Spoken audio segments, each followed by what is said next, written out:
হয় नंगौ आङो थारमाने कंग्रेस दलनिफ्राय एबार 2026 सननि जितु बिसायख'थि बिधानसभानि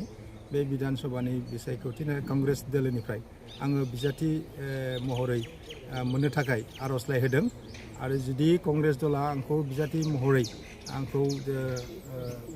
बासिनानै लायोबा आङो गेलेगोन आरो देरहालांनायनि सुबिदा जथेस्थ' दङ मानोना जथेस्थ' माने कंग्रेसि जेब्लानोखि दङ गोदो गोदाय कंग्रेस खालामनाया बे कंग्रेस खालामनायफ्रा माखासे उत्साहित जादों आरो नुनो मोन्दोंमोन थांनाय समफ्राव अमरेश लावरिया कंग्रेस दलनिफ्रायनो एमएलए जादों जथेस्थ' रायजोनि खामानि मावदों बेनि उनाव पदम बाहादुर चौहाना माने कंग्रेस दलनिफ्रायनो मिनिस्टार जादोंमोन बेनि उनावहाय फैयै फैयै बिटिसि जितु माबा जादोंमोन सुक्ति जादोंमोन 2003 सनाव बे समावहाय कंग्रेसआ बेयाव बिपिएफखौनो सालायनो होनायखाय कंग्रेसआ हाबफायैखाय 17 बोसोर ओरैनो थाबाय कुनु बहाय एक्सारसाइज खालामाखै कंग्रेस दलआ बेनि परबर्ती समाव थांनाय 2020 आवबो कंग्रेसआ बेयाव नाजायाखैमोन हाबनो नाजायाखैमोन 22 बोसोर कंग्रेसआ बे बिटिसि ओनसोलाव माने कुनु राजनैतिक भावे खिनि सिन्था सरसा खालामाखै थांनाय 2025 नि जितु इलेक्शन बहाय मोनफ्रोमबो माबायाव 40टा समस्तियावबो प्राय बिजाथि होदोंमोन एसे आगान सुरजेनदोंमोन बहाय हयथ' देरहालांनो हायाखै खम बेसि परिमाणे रायजोनिफ्राय सहारि मोनदों आरो बिधानसभानि इलेक्शन बिटिसिनि इलेक्शन आरो एमपि इलेक्शना जुदा जुदा सेन्टिमेन्टनि जायो नालाय आरो बेनिखायनो एबार थांनाय 25निफ्राय एबार नैबे बिधानसभानि जितु इलेक्शन बेवहाय सम्पूर्ण रूपे माने बिटिसि ओनसोलावबो गेलेनो नाजादों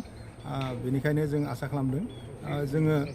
तामुलपुर समस्ति हिसाबै आं बिजाथि महरै मोनोबा देरहालांनायनि सम्भाबना जथेस्थ' दङ खारन कंग्रेसिफ्राल' नङा रायजोनिफ्रायबो आङो मोनगोन मोनसे आंहा समाजनि बिभिन्न धरननि खामानि मावबोनाय हिसाबै आङो सिनाखि दङ आरो जेरै आङो मोनफ्रोमबो संगठनफोरजों जड़ित दंमोन नन अर्गेनाइजेसन संगठनफोर जेरै साहित्य सभा दंमोन कर्मचारी परिषद दंमोन टिचार एस'सिएसन दङ बेवहाय आङो मैखोम बाहागो लाबोदों बे हिसाबै सिनाखिफोर दङ बिथांमोना आंखौ मदद होगोन होननानै खोथा होदों रायजोफोराबो खोथा होदों आरो इउपिपिएल बिपिएफ आरो बिजेपिनिफ्रायबो आङो एसे माने पार्टि नङा एसे प्रार्थी माने केन्डिडेट हिसाबै आङो भट मोननायनि आसा दं रायजोफ्रा आंखौ थुलुंगा होगासिनो दङ दावखोलांबाय था जोङो दङ जथेस्थ' जों सहाय सहजुगिता होगोन नोंथांनिफ्राय जों बहुद आसा खालामदोंमोन खिन्थु बारे बारे माने थगायजाबाय थानायनि थाखाय जों एसे नार्भास जादों एबार जुदि कंग्रेस दोलो जानाबाबो हक बा अन्य दोलोबाबो जों बेखौ नाया नोंथांखौल' नायगोन नोंथाङा देरहालांनांगौ जों बेखौल' मिथिगौ होननानै रायजोफ्रा बुङो हाबदों गुबुन गुबुन जाथिनि गेजेराव हाबदों बर'फोरनि गेजेराव हाबदों राजबंशीनि गेजेराव हाबदों माइन'रिटिनि गेजेरावबो हाबदों बिभिन्न 26टा जनगोष्ठीनि गेजेराव जोङो प्राय हाबजोब्बायानो दा आंहा माखासे माने गथा भट दंखायो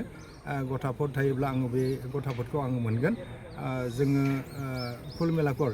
70+ लानानै सरकारखौ जोङो दानो हागोन मानोना उन्नयननि दिगखौ नायदों दिनैहाय जों नुनो मोन्दों दानि सरकारा जाथिखौ लानानै जात पातखौ लानानै राजनिति खालामदों बेनिफ्राय जेब्लानाखि स्किम होदों बे स्किमफ्रा दीर्घमियादि नङा ह्रस्व मियादिनि स्किमफोर होदों बेफोर थाबैनो जोबना थांगोन आरो माखासे स्किमफ्राथ' 2011 सनाव जितु कंग्रेसआ जितु मेनिफेस्ट' दिहुनदोंमोन केन्द्रीय सरकारा बेफोरो गासैबो आगोलावनो माने होखाजोबनाय माबा बेखौ मात्र एक्जिकिउटल' खालामदों माबाया बिजेपिया खिन्थु कंग्रेस सरकारा बेफोरखौ बानायना गालांदोंमोन गतिके गोदानै जेबो लायाखै दा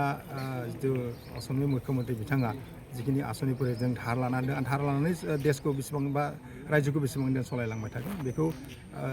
जोङो फैयोबा मोनसे स्थायी मोनसे समाधान खालामनानै सरकार दानानै गोजोन थासारि लाबोनानै माबागोन समाव उन्नयन समाव अधिकार समाव मर्यादा लानायनि जितु मोनसे संकल्प लादों बे हिसाबै सरकारखौ जों बानायलांनो हागोन